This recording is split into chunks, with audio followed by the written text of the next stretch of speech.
As there are so many kinds of animals in the world,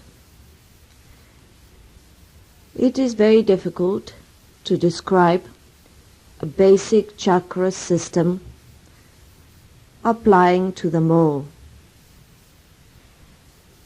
The traces of man's own evolution dwells within him. The vestiges of all past animals are still visible in us. In fact, a baby goes through the whole process of evolution in the womb.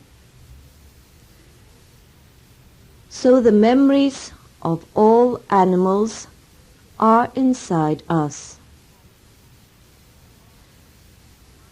Sometimes one particular animal gives us a fear pattern, and this is reflected inside us because, as I say, all animals are there, all nature is there, and in fact the whole universe.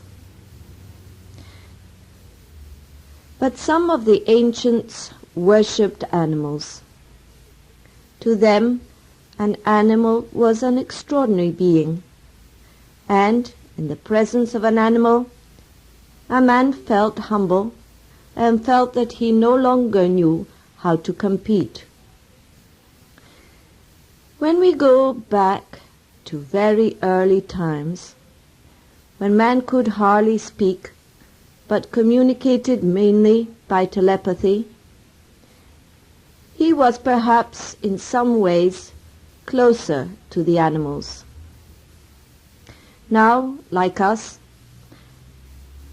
animals have a chakra system, and it is quite obvious that every type of animal radiates different colors from his chakras. But unlike us, the rainbow spectrum of colors tends to stay the same with the animal. With us, as we have such strong minds, we tend to arrange and change this rainbow to a pattern which suits us. The red center in animals appears at various seasons, and it is not strong all the time. So procreation usually takes place when it is biologically right for it to do so, when the weather conditions are right and the season is right. The orange center is also a center which often in an animal does not radiate strongly all the time. Therefore, most animals in the wild may eat once a week, or something like that. Or if this center closes down in a certain way, it cosmically becomes asleep. At the same time, a degree of awareness must be present, because if the chakra goes to sleep fully, the animal will hibernate.